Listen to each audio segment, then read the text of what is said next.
Hi, good morning or good afternoon wherever you're tuning in from, and welcome to our e-tail webinar sponsored by Unbxd, 6 ways to increase basket size this holiday season. Thank you so much for joining us today. Now, before we begin, I'd like to bring everyone's attention to the console laid out in front of you. Whether you're new to On24 or perhaps a seasoned veteran of the platform, just wanted to send a reminder that all these windows that you're seeing, or widgets as we might refer to them as, can be repositioned, maximized, or minimized to fit whatever device you're using to connect with us today. Now, if you accidentally minimize a window, don't worry. Simply pop into the toolbar that's located at the bottom of your screen to bring it right back up. We're going to try to save some time today at the end of the discussion for an audience Q&A. So please feel free to submit questions to our speakers at any time during the presentation using specifically that Q&A portal that's at either the toolbar at the bottom of your screen, or if the window is currently situated, should probably be on the right-hand side. Now, without further ado, I'm going to hand things over to the VP of Corporate Marketing at Unbxd for further introductions. So, Ash, take it away. The floor is entirely yours.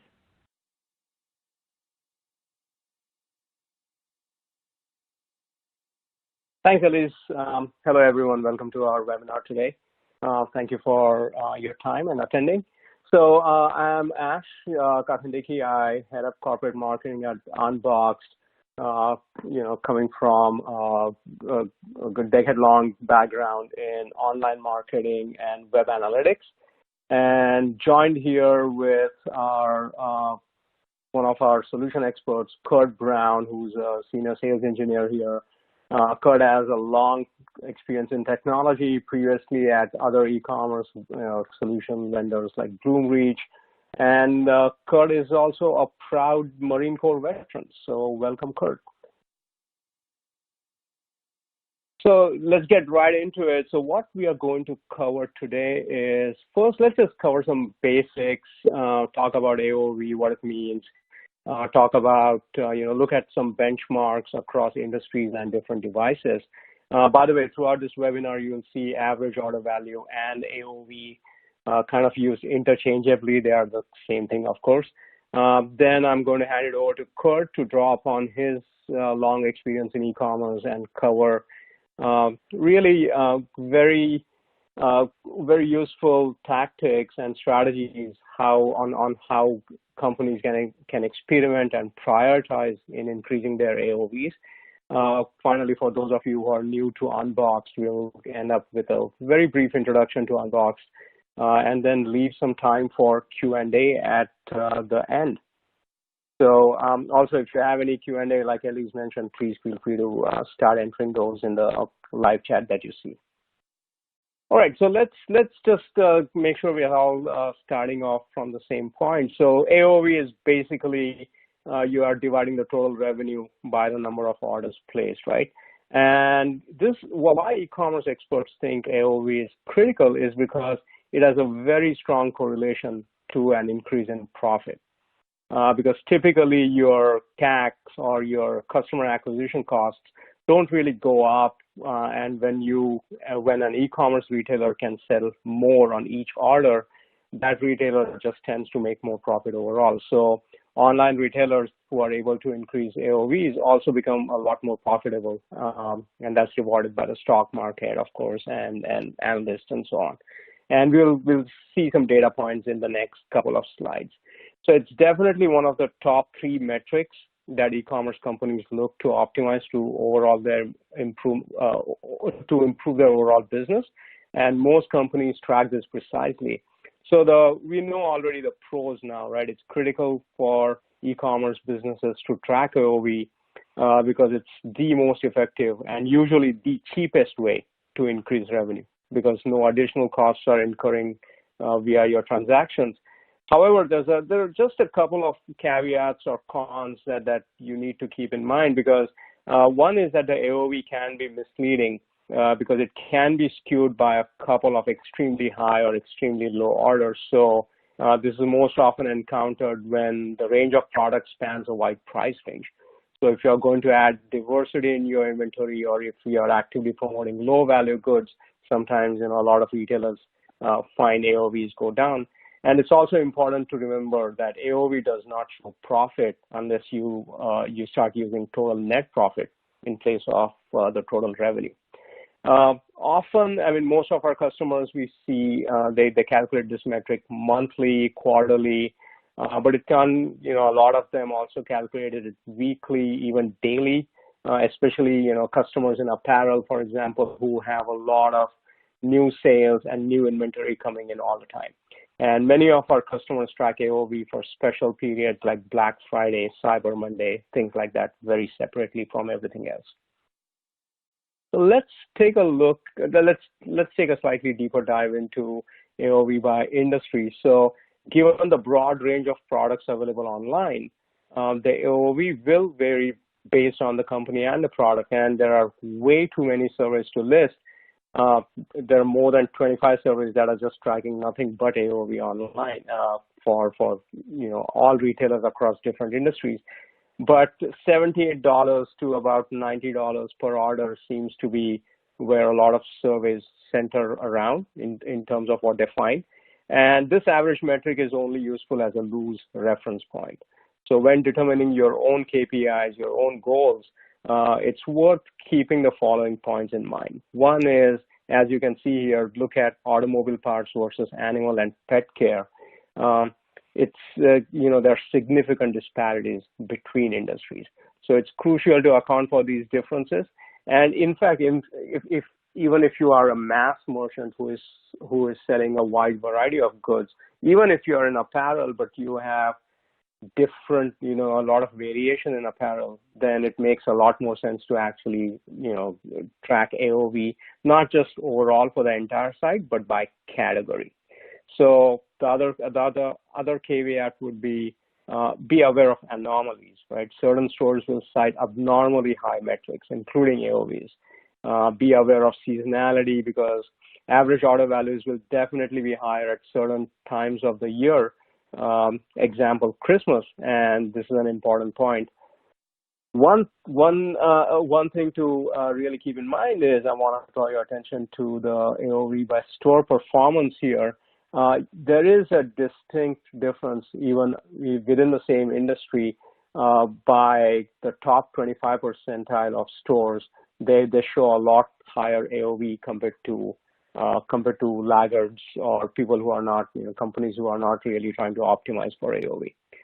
So solid businesses, of course, bring in solid revenue, and the fact is building an e-commerce empire on dollars where AOV is $150 is a lot easier than doing it on $10 orders. So if your order value is too low, you might need aggressively, pursuing a new product strategy or cross and upsell more effectively. Let's take a deeper dive into AOV by device. So on average, what we are seeing is AOV on desktop is about 20-25% higher on desktop with respect to mobile. And in general, you can see this even for conversions. Desktop conversions tend to be 2 to 2.5x higher on desktop versus mobile. And this is true for all AOV ranges. And I think this is intuitively, for many of us, very easy to understand, right? For quick transactional purchases, you don't mind taking your phone out and buying something quickly on the fly. But for something that you're researching a lot, especially big ticket items, people want to see a lot of information, do more research, look, more reviews, look at more content like photos and videos, and therefore they prefer using PCs over phones. And customers who study, companies who study user behavior, user experience, they will all say they have these surveys saying that product discovery is way too challenging on mobile due to the smaller screen size, small keyboard. Because, just typing is about 4 to 5 times more frustrating on mobile, and correcting typos is even more frustrating, which typically means that your search needs to be a lot more forgiving on mobile than desktop. So product discovery is one challenge. Why, that can explain why AOVs on mobile lag AOVs on desktop. The other thing is just the lack of space makes it a lot more difficult for e-tailers to place recommendations widgets and for users to actually see them, interact with them, click them. It's a lot more difficult on mobile because of the limited screen size. So the bottom line is I don't think this trend between desktop and mobile is going away anytime soon. And I'd like to remind you here that mobile sessions have already surpassed desktop sessions across all AOVs. So it's also very possible that if you factor in more traffic, even with the lower conversion rates and the lower AOV, mobile actually might be bringing in more overall transactions and revenue. But the takeaway really here is that you should track and develop specific AOVs for different devices. When formulating your own KPIs, it's very important to set different goals across devices. And as you can see from the data in the section that looks at AOVs across devices, the numbers really vary significantly. Last kind of context-setting slide about AOV is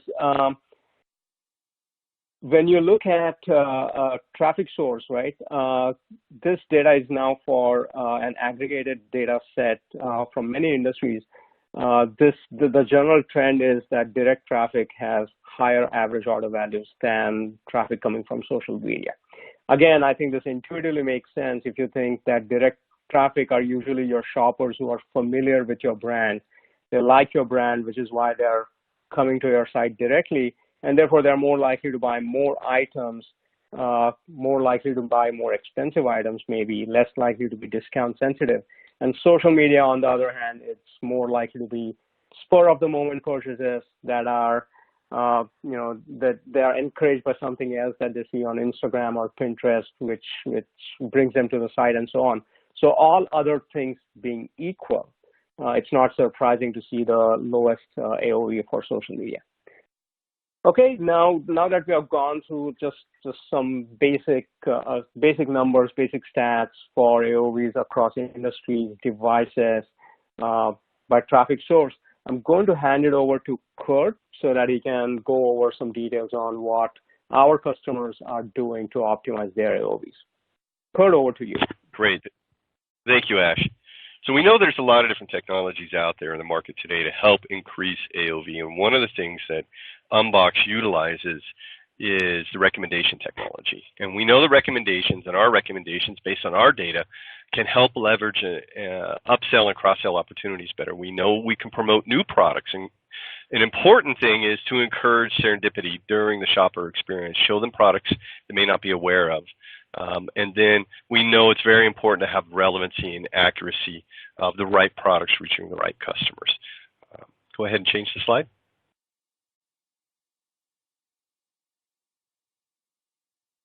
Here we go. So using the Unbxd recommendation, these are the things that we're addressing for AOV e-commerce goals here. Number one here is one-to-one personalization. We know it's a big buzzword. We hear it a lot. I'm going to go through examples exactly how we use one-to-one personalization to increase that AOV and give the right products at the right time. We also have human-assisted AI algorithms. So we're not only using AI to help really, again, introduce the right products at the right time, we're giving the merchandisers the ability to have those powerful business controls to overwrite the algorithms and to target customers that they want. And then we have the customizable user experience or the user interface, where we can ensure that we're having recommendations that's matching the layout and design of the site as it is today. And of course, as always with Unbxd, the integration is much easier. So let's talk about the beginning of the journey. When a consumer first comes to your website, and we know very little about them, they land on the home page. What we see here is a top seller recommendation utilizing intelligence to gather from across the site, recommend high-selling products here to visitors with a minimal footprint. We don't know much about them. They've come to the site here. We're just showing them top-selling products. But one of the things we've done here is we've leveraged the geolocation data that's available to us from the consumer's IP address, and we're able to determine they're coming from California, and now we're recommending products that match their specific geolocation. Now, if we think about somebody who might be coming from Chicago, especially in the wintertime, go ahead and switch to the next slide. We'll see the same type of top sellers, but because we know, again, their geolocation, we're going to recommend top selling products that are top selling in colder weather. And so then again, this is a customizable functionality with those business controls that we have, where we can actually go in and we can create these segments so the consumers in the geographical locations, we're able to target them more specifically, and we know this has an impact on AOV. Go ahead, there we go. Now, as the consumer continues their journey through the site and they're clicking on specific products, we can then switch that recommendations to be more personalized. In this scenario, the consumer is looking at HDMI cables, and as they're looking at HDMI cables, we can recommend products to them that match, again, that relevancy of the consumer's interactions, HDMI-oriented products. And then as we get to product detail pages, here's another opportunity for us to upsell. So what we've done here is we've created a segment with the same or similar products based on the keyword headphone here that are higher priced. So again, not only showing them the product they clicked on a very specific product they were interested in, we're now recommending other products that have a higher order value, again, to encourage those consumers to purchase products that can increase that AOV. And again, it's that serendipitous opportunity for them to find products they may be more interested in than their initial experience may have suggested, or their inclination may have suggested. Go ahead and switch to the next slide.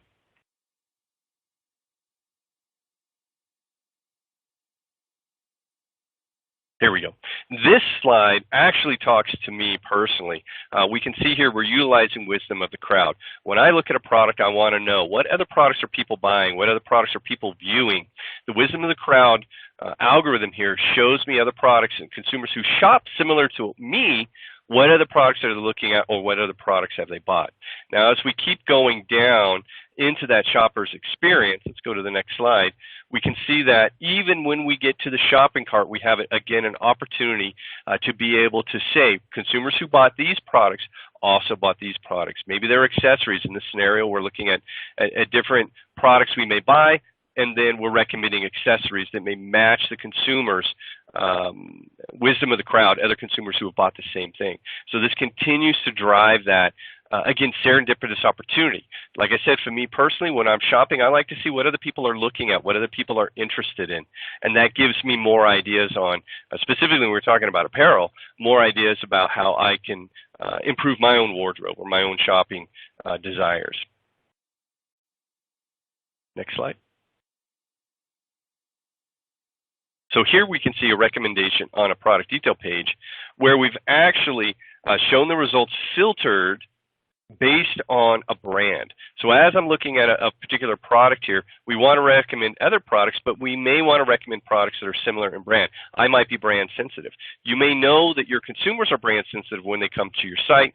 They want specific brands. So in recommendations, again, and perhaps you're a retailer that has certain brand restrictions where you can't show competing brands in recommendations, we give that capability here. So one, for those brand sensitive consumers, and for those governance policies, we provide the ability here for the merchandisers to create these segmentation and filtering rules that give you more power when it comes to being able to control what consumers see and how they're finding their products.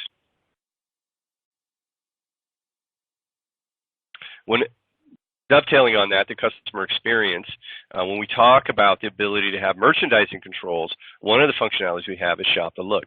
And what we're doing here with this recommendation, this is a manually curated experience where if I'm looking at a particular blazer, we might want to complete that entire look. We might want to provide a full experience for the consumer where they can find the jacket, the pants, the vest, the shoes, and even an undershirt to go with it.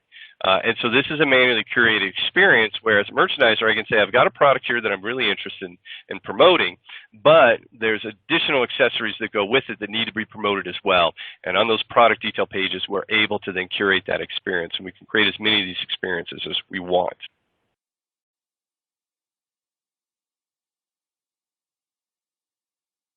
Now as we're looking here, we also need the ability to switch our either our algorithms or our methodology or what recommendations we want on the particular page. So in this scenario, we're just showing top top selling products. But if we want to replace that, we can very easily go into the user interface. Next slide, please. And we can switch from a top seller to a recommended for you. So again, understanding your past experience, what types of products have you bought? Are you price sensitive? Are you brand sensitive? Do you buy certain colors again and again? Anything that we can predict about the consumer based on your catalog and based on the attributes of your catalog, we can use those as personalization signals. So as a consumer comes in, we can very quickly say, let's recommend products for you based on what your affinities are, whether it's in session or post session. We have that ability to do that. And here, lastly, we talked about it a little bit earlier, the ability here to create segments. In this scenario, we've created a gender-specific segment for a very specific age range, 20 plus. So instead of dealing or recommending children's products, we're recommending adults products that are casual for men. We have the ability to go in with our merchandising controls, create these segments so that you can target your consumers. And we can do this in conjunction with other marketing efforts. So if you're running promotions through email campaigns, or you're buying AdWords and you're driving consumers of a certain demographic to your site, we're able to segment them and we're able to target them directly. So as we know about your consumers, as we know more about them, they'll fall into these segments and we can segment them as a whole as well as the one-to-one personalization. Here what we're looking at is the ability to, and we talked about this in one of the first slides, really make sure that the recommendations widgets look and feel like your site. We also have the ability to customize them to look differently. Do I want to have 4 products? Do I want to have 3 products? Do I want to have 10 products? Do I want it to be able to scroll through multiple products? Do I want it to be a skyscraper on the right side of the page? These are all customizable. You can change the size of the images.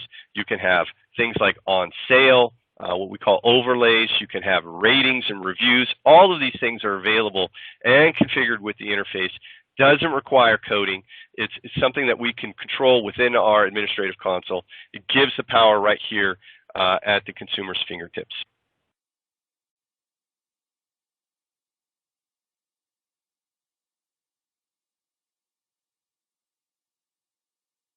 All right.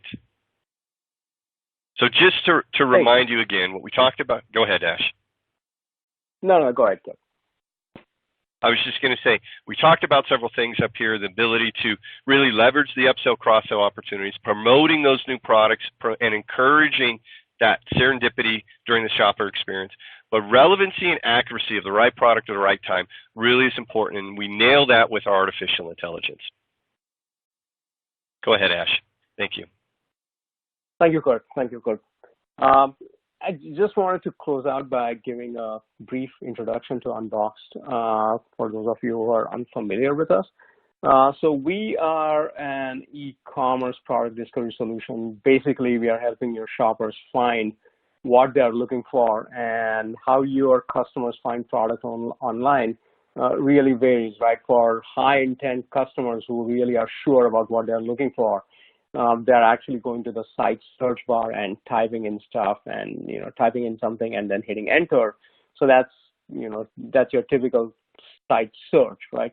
A lot of them have an idea of the category that they're looking for, dress, like party dresses or office wear, but they need more ideas, or they're just looking for ideas for shopping around. And that's where the navigation comes in. And finally, a lot of customers, we just make sure that you assist them by recommending the right products at the right time. So just like product discovery on your site happens across site search, navigation, and recommendations, those are essentially the 3 main solutions that we have. And more recently, we also released a product information management solution that helps e-commerce companies collect, organize, and publish your product content through all the multiple e-commerce sites and platforms that you're using. So across the world, we power about 1,200 or so websites. We actually process more search traffic than Walmart and Target combined. We have headquarters in Silicon Valley with offices all over the world. So how do we actually do this? of course, we have built an AI layer, and we have the most sophisticated algorithms because of the data we have. And you'll hear a lot of vendors touting AI, but the fact of the matter is AI is really nothing without data.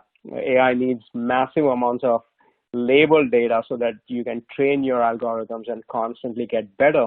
And here, this is really one of our strongest points, that we have one of the largest e-commerce data sets in the world. And this data set underpins our machine learning capabilities.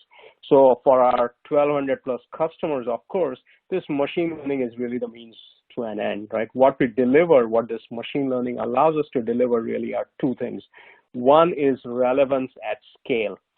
It's very easy to deliver relevant results, relevant search results when you have small catalogs or when the number of sessions you are having on your website are low, but legacy solutions just can't scale beyond a certain size of catalog or beyond a certain number of sessions. So that's where the machine learning really helps you deliver relevance at scale. The second point that the machine learning brings to the picture is automation. Because our solution is automated and goal-oriented, which basically means you can set a business goal that you can chase more e-commerce conversions, or you can chase higher margins or better inventory management, etc. So based on the business goal you've set, our solution can then take over and automate a lot of the rest of the components. So which basically means for you less manual oversight, so less curation, manual curation of queries, less poring over query results every week, every month to see which ones are resulting in, giving 0 results, which queries need tweaking, and so on.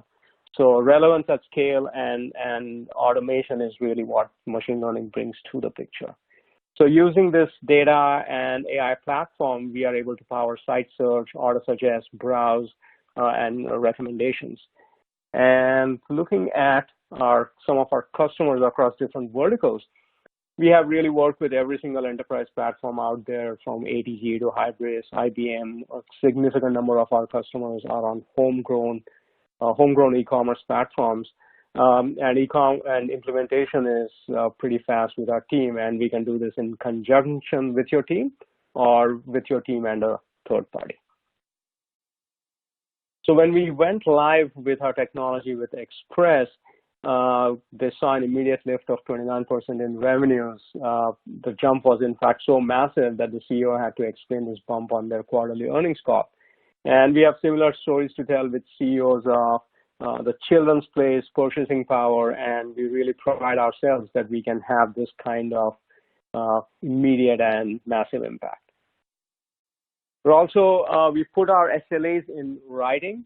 So of course, outside of the uptime and fast response time, what I really want to talk about is the conversion guarantee, that at the end, we are a business outcomes company, and the results of higher relevance of better search results actually shows up in better conversions for our customers. Also, go live is typically 6 to 8 weeks, and we can auto scale to a very large capacity with absolutely no throttling. In fact, during the last holiday season, we were processing more than 4,500 results per second. So this is more traffic, again, than Walmart and Target combined. So wanted to just give you a quick overview for people who are not familiar with Unbxd. I want to hand it back to Curt now, just to summarize some of the steps that he had gone over. Curt, back to you. Great, thank you. So yeah, there we go. So we review personalization, and we know that personalization is becoming more and more important. Consumers are expecting it, whether it's personalized search results on Google.com or Amazon or other shopping sites. Personalization is something that's becoming very, very important. And with our recommendations engine, we do provide that personalization at a one-to-one level.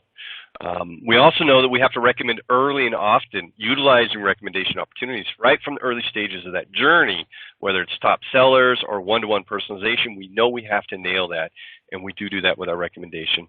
And then, again, that serendipitous opportunity to find products, showcase products, and influence more of that upsell opportunity right away throughout the journey, whether it's on category pages, whether it's on product detail pages, or landing pages, or in the shopping cart. And then lastly, using that wisdom of the crowd, being able to expose shoppers products they may not have found if they weren't recommended them based on other consumers' experiences. So those are all the things that we showed you today. They're important, and we know it drives that AOV goals that you're looking for. All right, I'll hand it back to you, Ash. Thanks, Curt. So let me actually go back. Sorry. All right. So the question for a lot of you is, can you realistically expect to increase your AOV? And do you want to run experiments where you try to increase AOV by either by device or channel? And in fact, can you even track that today? Do you want to offer different product assortments to people who come from different channels, like direct versus email marketing, for example? Do you want to show different product category pages by device? So there are really a ton of possibilities, a ton of ideation when it comes to increasing AOV. But for a lot of customers, our customers, they take the first step. Sorry, the slide deck is giving me a little bit of trouble, but many of our customers take the first step by requesting a complimentary audit of their site search experience. And what our team of analysts will do is they'll go through your site, look at how you're helping your customers find products from search to navigation to recommendation, and whether that is being done in a personalized way. We also look at your relevance, auto suggest, stemming, spell check, all the product discovery, all the ways product discovery is happening on your website, and we'll benchmark you against other companies in that vertical, other companies in that vertical from our customer base, for example, and we'll get a 30-page customized report to you on what you can do to improve. So hope you can take advantage of that. That's really it from my end. Elise, handing it back to you. Do we have any questions from anyone? Yeah, we have a couple that came through. So let me just line this up real quick just to make sure we're on the correct slide. All right, so this first question looks like this one's for you, Curt. This one reads, Great. Can you talk about your search conversion guarantee? What are any qualifiers and what info do you look at? Yeah, that's a great question. We do guarantee the search conversion between 5 and 10%. There are some qualifiers. We do require a certain level of amount of products in the catalog, and we do require a certain level of traffic, depending on your vertical, depending on what your business model or your business is. We determine that when we go through a discovery process. But that guarantee is there. We know that with improved relevancy, we know with the performance-based ranking, and we know with personalization, the one-to-one personalization, that we're going to see an increase in conversion. We see it across, most of our customers see that. Again, like I said, there are some qualifiers there, and we're happy to talk to you what those are. Fantastic. All right, let's see. Okay, this next question actually looks like it's for Ash. This question reads, what other tactics can you recommend to do to improve AOV? Oh gosh, that's a loaded one, or rather, it's going to take a long time to answer. But it really depends on the vertical, and it also depends on I think what customers should do or what companies should do is think more about, is there a specific AOV that they're trying to optimize? So instead of starting from a really broad view that we want to encourage, increasing AOV across the site, think maybe more granularly, think maybe for a specific category or for a specific channel. But having said that, what I would say is, so there are some generic strategies, some generic tactics that a lot of companies do. So for example, one thing is, and this is quite common now, offer a minimum spend, right? Amazon, as we all know, started off this way. They had a minimum of, I think, $35 when it started for free shipping. And after I think after 3 or 4 years, they pivoted to $25. This was before Prime. And what this really guaranteed was a lot of people, and this is certainly true for my family, for a lot of us, it just ensured that you did whatever you could to get that minimum, order level to up to, either $25 or $35. So offering a minimum spend is one way, but of course there are limitations because a certain number of people will also drop off. Other one is, again, talking about generic strategies, thinking about minimum spend discounts. Loaves.com or Kohl's is a really excellent example of this.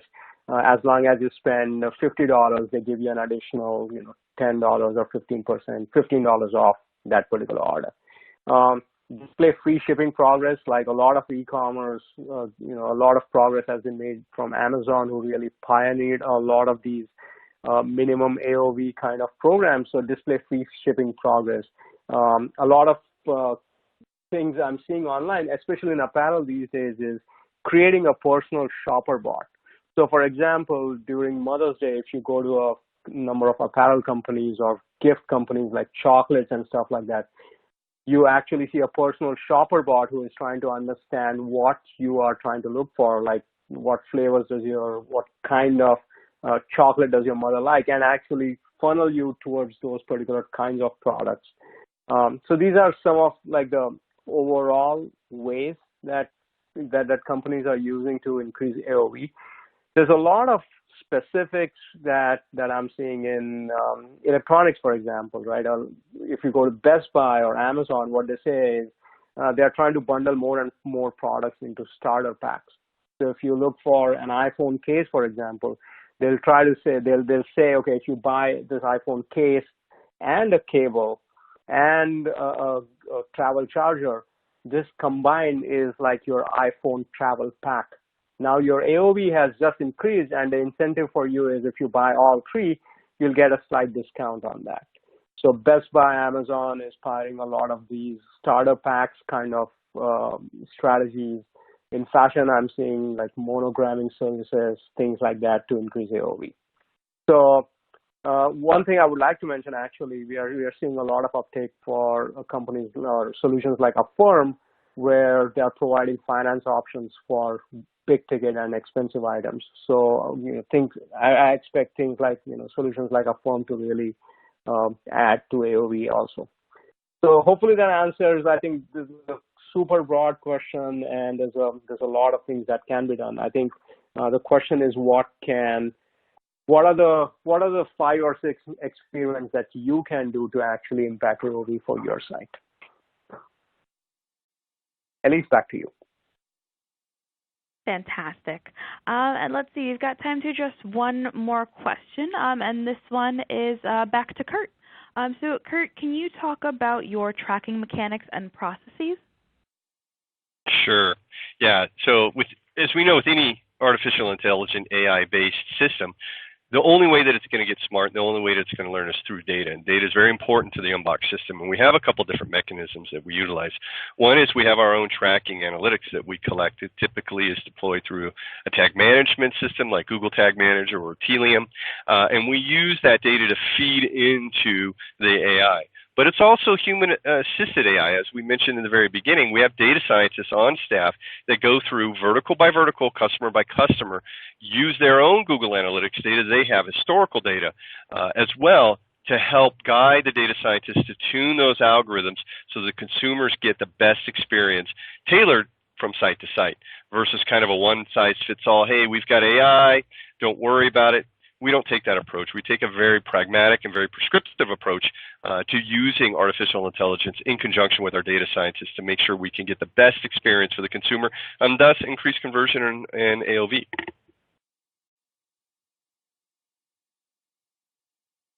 Fantastic. All right, so for the next couple of minutes, I just wanted to again pass it back over to Ash and Curt to, I guess, leave our attendees with any final remarks, any main key takeaways before we close out. So if I can cue it over to Ash, if you'd like to go first. Yeah, thanks, Curt, thanks, Elise, and thank you to all the attendees. So I hope this was useful for you when it comes to increasing AOVs. Again, what I can't reiterate, more strongly is instead of like having a super broad strategy, try to come up with more nuanced or more focused strategies on, look at average order values across maybe a few leading categories on your website and see, come up with maybe some experiments, some ideas on what you can do to affect those. And I would like to plug again that if you want to start off with a complementary site analysis, I hope you take advantage of that offer. It's a lot of our customers or a lot of prospects actually find a lot of value in that, and it's at the very least, it just gives you a lot of ideas on possible areas to look at and optimize. That's how I'll end it. Curt, do you want to add anything? No, I think that's it. I think you did a good job explaining the data, the value, the AOV, and hopefully our listeners got some good insight into how our technology works and how it can help their business as well. Super. Excellent. Yeah, Ellie. Excellent. Yeah, and actually a couple of questions that we did get. We're asking just if the session is recorded, will we get a copy of the information that was presented today? So just to kind of compile all those responses into one answer, that is yes. This session was recorded, so once we have that available, we can send over the archived recording so everybody can listen in on their own time if they want to replay, share it with their team to discuss any of the findings. So we'll have that over to you in about 24 hours from now, and that's going to be coming directly from On24. So hopefully that that answers a couple of the questions that came through. So for just a couple of closing remarks on behalf of WBR Insights, I really want to thank both of our speakers today. Really great presentation, very informative, and I know that our attendees got a lot out of it. And a second thank you to our audience for taking time out of your day to join us and participate. If there were any additional questions that you have, you can always reach out to us at webinar@wbresearch.com. So at any point, if you have any questions about the Unboxed product, if you have any questions, if you'd like to get in touch with our speakers, feel free to give us a shout. So again, just to note the opportunity that's up on the screen right now to conduct a complimentary site search audit through Unboxed. Make sure you take that down, and I'll also actually include that link in the follow-up emails just in case if you don't have a chance to jot that down before we close out. We have a small feedback survey as well that's set up at the closing out of this webinar. So if you have any feedback from today's session between the platform and the content, or feedback that you want to give us in terms of how we're going to produce our next e-tail webinar, feel free to leave us some information. And with that, I think I'll bring this program to its end before the top of the hour, give everybody some time to kind of get prepared for their next meetings. So on behalf of Unboxed, the e-tail team, and the WBR Insights team here at Worldwide Business Research, I want to thank you all so much for joining us today. We really appreciate your time. And until next time, everyone, take care.